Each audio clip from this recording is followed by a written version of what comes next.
आज के case studies के इस लेक्चर में बात होगी डाइवोर्स की। डाइवोर्स दो प्रकार के होते हैं, एक वन साइडेड यानी कंठस्थ डाइवोर्स होती है, दूसरी डाइवोर्स म्यूचुअल यानी कि आपसी सहमति से डाइवोर्स होती है। इसका पूरा प्रोसेस क्या है और इन दोनों तरह की डाइवोर्स लेते समय आपको कौन कौन सी सावधानियां रखना चाहिए।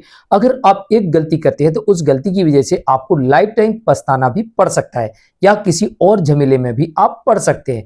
तो चलिए आज के केस स्टडीज के इस लेक्चर में आपको कंप्लीट प्रोसेस बताने वाले हैं कि पूरा प्रोसीजर क्या होता है, केस के दौरान कौन कौन से स्टेप आते हैं और किस स्टेप पर कौन कौन सी सावधानियां आपको बरतनी होती हैं, चाहे वो वन साइडेड यानी कि आप कंठस्थ डाइवोर्स लड़ रहे हो या आप म्यूचुअल यानी कि आपसी सहमति से डाइवोर्स ले रहे हो। कई बार मैंने देखा है कि आपसी सहमति से जब आप लोग डाइवोर्स लेते हो उस वक्त काफी लापरवाह हो जाते हो, बहुत सारी चीजों का ध्यान नहीं रखते हो और जल्दबाजी में बहुत सारी गलतियां कर बैठते हो और इन गलतियों की वजह से आपको लाइफ टाइम फिर पछताना पड़ता है, क्योंकि जो एक बार हो गया सो हो गया, बाद में जिसकी लाठी उसकी भैंस। इसलिए यहां पर आपको कई प्रकार की समस्याओं का सामना बाद में करना पड़ सकता है। तो आज के केस स्टडीज के इस लेक्चर में पूरा कंप्लीट प्रोसेस समझेंगे, चाहे वो कंठस्थ यानी वन साइडेड डाइवोर्स का हो, चाहे वो म्यूचुअल यानी कि आपसी सहमति से लिए जाने वाली डाइवोर्स के बारे में क्यों ना हो। जय जिनेंद्र हूं क्रिश्चियन।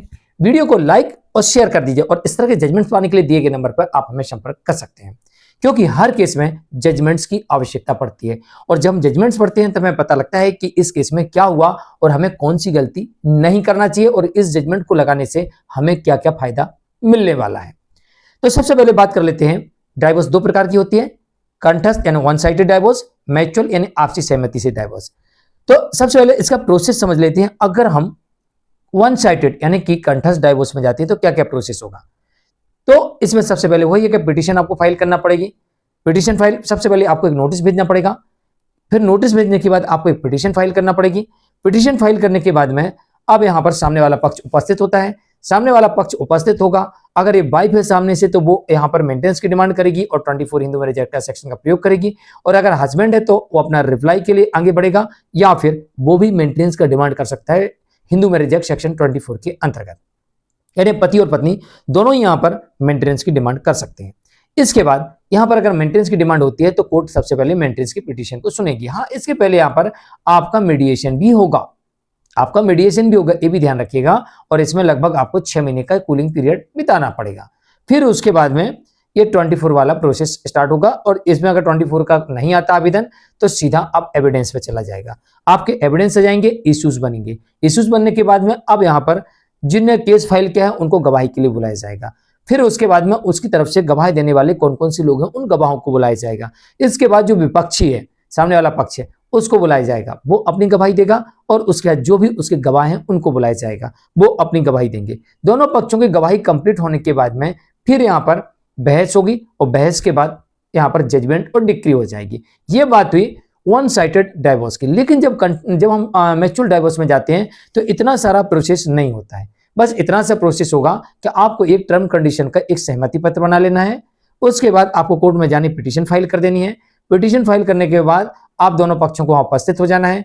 दोनों पक्षों को उपस्थित होके और यहां पर कोर्ट आपको 6 महीने का कूलिंग पीरियड देगी, तो आप निवेदन करके उस 6 महीने का कूलिंग पीरियड को हटवा लीजिएगा, तो कोर्ट माफ कर देगी 6 महीने का कूलिंग पीरियड। फिर आपको 2, 4, 8 दिन 15 दिन की डेट दे देगी कोर्ट, और फिर आप दोनों पक्षों की गवाही ले लेगी और एक ही दिन में दोनों पक्षों की गवाही, दोनों पक्षों के गवाहों की गवाही हो जाएगी और इसके बाद आपको कोर्ट नहीं जाना पड़ेगा। ऐसा कोर्ट कर सकती है और ऐसा हो जाता है। और इसके बाद फिर आपको डिक्री मिल जाएगी और यहां पर जजमेंट और डिक्री एक साथ आपको मिल जाएगी। लगभग 1 महीने का प्रोसेस होता है, इससे ज्यादा समय नहीं लगता और आपके हाथ में डिक्री आ जाती है।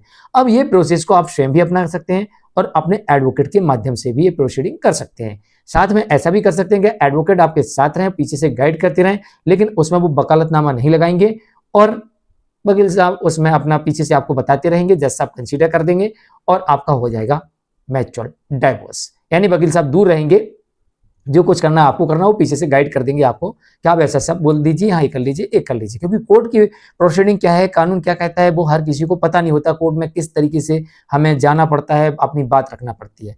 तो ये बात होगी अभी यहाँ तक कि कंठस्थ और म्यूचुअल डाइवोर्स की। अब बात कर लेते हैं कि अगर आप म्यूचुअल डाइवोर्स में जाते हैं तो म्यूचुअल डाइवोर्स में आपको क्या क्या सावधानियां बरतनी होती हैं। सबसे पहले आपको आपसी सहमति से एक सहमति पत्र यानी एग्रीमेंट बना लेना होता है।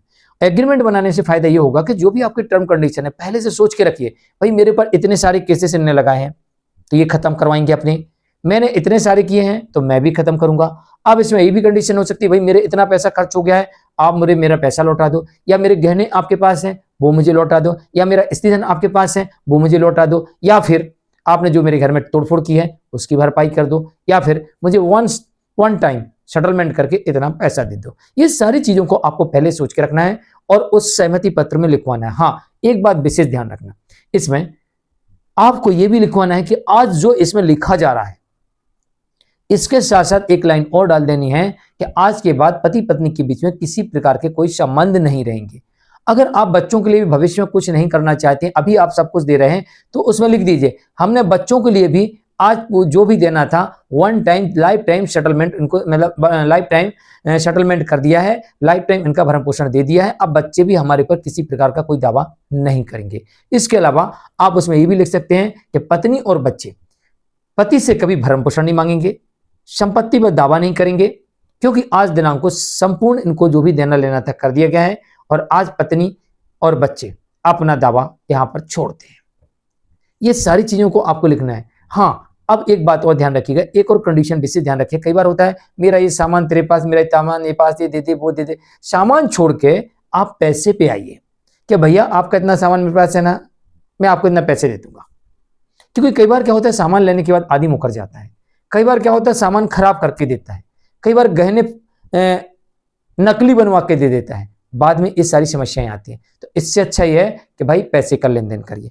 अब इसमें सबसे अच्छी और सावधानी बरतने वाली बात यह है कि जो भी आप पैसे का लेन देन करते हैं वन टाइम सेटलमेंट पे ले जाइए कि भैया एक ही बार कोर्ट में जाएंगे, पिटीशन पेश करेंगे, उसी के साथ बैंक ड्राफ्ट कोर्ट में जमा कर देंगे। जो भी आपका पैसा है हमने एक बैंक ड्राफ्ट बनवाया और कोर्ट में रख दिया, और जो इस सहमति पत्र है इसमें लिखा हुआ है कि हुजूर हमने जो ड्राफ्ट आपको दिया है ये आप उस वक्त सामने वाली पार्टी को रिलीज करें, चाहे वो पति हो चाहे पत्नी हो, जिसको भी आप देना चाह रहे हैं उस समय उनको दें जब यहां पर कंप्लीट प्रोसेस हो जाए और आप लिख दें कि डिवोर्स आपका हो गया और उसके बाद उनको दे दें। बैंक ड्राफ्ट की अवधि 3 महीने की होती है और लगभग 1 महीने में आजकल मैच्योर डिवोर्स मिल जाता है।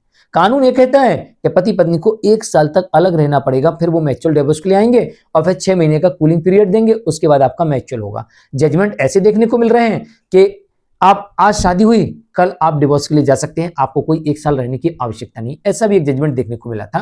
कोर्ट ये देखती है कि भाई जब आप लोग साथ रह नहीं सकते तो फिर कोई मतलब नहीं है, तो ऐसी स्थिति में जब आप फैसला कर चुके हैं तो फिर 1 साल का अलगाव वाला पीरियड हटा देती है कोर्ट। कई बार ऐसा देखा जाता है। और 6 महीने का कूलिंग पीरियड इसी परिस्थिति में वो भी हटा देती है कि जब तुमको रहनी नहीं है तो कोई मतलब नहीं है, फैसला कर ही चुके हो तो फिर मैच्योर डिवोर्स कर देते हैं। तो आपको यहाँ पर जो कानून में जो 1 साल का अलगाव का और 6 महीने का कूलिंग पीरियड का है, ये भी न्यायालय आपके केस में खत्म कर सकती है और लगभग 1 महीने के भीतर आपको डिवोर्स यहाँ पर मिल सकता है।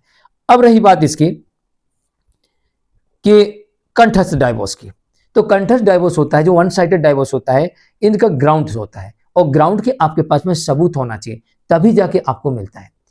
तो यहाँ पर आपको अगर आप चाहते हैं कि अडल्ट्री हो, अडल्ट्री का प्रूफ आपके पास होना चाहिए तब जाके आपको मिलेगा, सिर्फ आरोप लगाने से नहीं मिलेगा। क्रूरल्टी की अगर बात करते हैं तो भी आपको साबित करना पड़ेगा, अन्यथा आपको डिवोर्स नहीं मिलेगा। बिना कारण अलग रहने पर आपको साबित करना पड़ेगा मेरी कोई गलती नहीं है, मेरा पार्टनर मुझसे बिना कारण अलग रह रहा है। अगर पत्नी है तो पति कह सकता है मेरी पत्नी अलग रह रही है, और अगर यहाँ पर पति है तो पत्नी कह सकती है मेरा पति मुझे ले ही नहीं जा रहा, मैं तो जाने के लिए तैयार हूं। तो यहाँ पर पति को साबित करना पड़ेगा या पत्नी को साबित करना पड़ेगा कि वो बिना कारण अलग रह रही है या उसे नहीं ले जा रहे। ठीक है, कोई ऐसी गंभीर बीमारी हो तो उसका सबूत देना पड़ेगा कि जिसकी वजह से साथ रहना असंभव है या फिजिकल रिलेशन नहीं बना सकते, ऐसी बीमारी है तो आपको डिवोर्स मिल जाएगा। नंबर 5वां कारण होता है शारीरिक संबंध बनाने से मना करना, ये भी डिवोर्स का ग्राउंड बनता है। अगर कोई भी है चाहे पति हो चाहे पत्नी हो, फिजिकल रिलेशन बनाने से इनकार करता है तो डिवोर्स का ग्राउंड बनता है।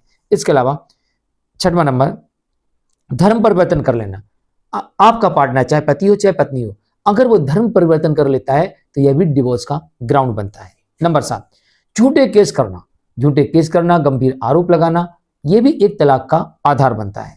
नंबर 8 हत्या की आशंका या हत्या का प्रयास या शरीर को किसी प्रकार के नुकसान पहुंचाने का प्रयास या आशंका, अगर ऐसा आप कोर्ट को विश्वास दिला देते हैं या साबित कर देते हैं तो यह भी एक डिवोर्स का ग्राउंड बनता है। तो 8 ग्राउंड मैंने आपको वन साइड डिवोर्स के बता दिए, और भी अन्य ग्राउंड्स हो सकते हैं। तीसरा डिवोर्स एक्स पार्टी होता है, लेकिन एक्स पार्टी डिवोर्स कई बार एक लंबे समय के बाद रिकॉल भी हो जाता है।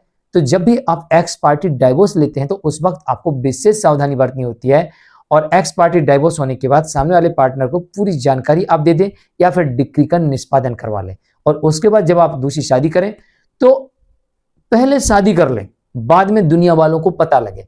क्योंकि कई बार ऐसा होता है कि एक्स पार्टी डिक्री होने के बावजूद भी जब आप शादी में मंडप में बैठे होते हैं और उसी वक्त पत्नी कोर्ट का आदेश लेके जाती है कि ये जो एक्स पार्टी डाइवोर्स था ये रिकॉल कर दिया गया है और इस शादी को रोक दिया गया है। तो जब भी आपका एक्स पार्टी डाइवोर्स हो तो उस डिक्री का निष्पादन करवा लें, और उसके बावजूद भी और सावधानी बरतें कि भाई आपकी डिक्री की निष्पादन भी हो गया, तब भी आप जब भी दूसरी शादी करें चुपचाप पहले शादी कर लें, उसके बाद दुनिया वालों को बताएं। वरना कई बार देखा गया कि मंडप में दूल्हा बैठा दुल्हन बैठी है और इधर से सामने वाला व्यक्ति आ जाता है, उनके वकील साहब आ जाते हैं, पुलिस आ जाती है, ये शादी रोक दी गई है क्योंकि यहां पर रिकॉल हो गया आपका एक्स पार्टी डाइवोर्स। ऐसे भी कई बार केसेस देखने को मिलते हैं। तो जानकारी कैसी लगी कमेंट में जरूर लिखिएगा। मैंने कोशिश की है आपको संपूर्ण जानकारी देने की। फिर भी डाइवोर्स लेने के पहले सारी जानकारी एक बार समझ लें, पढ़ लें, सोच लें, विचार कर लें, अपने अधिवक्ता महोदय से डिस्कस कर लें, क्योंकि कुछ पॉइंट हो सकता है छूट गए हों, तो वो उनसे संपर्क करके उनसे जरूर डिस्कस करें और उसके बाद फिर आगे बढ़ें। नमस्कार।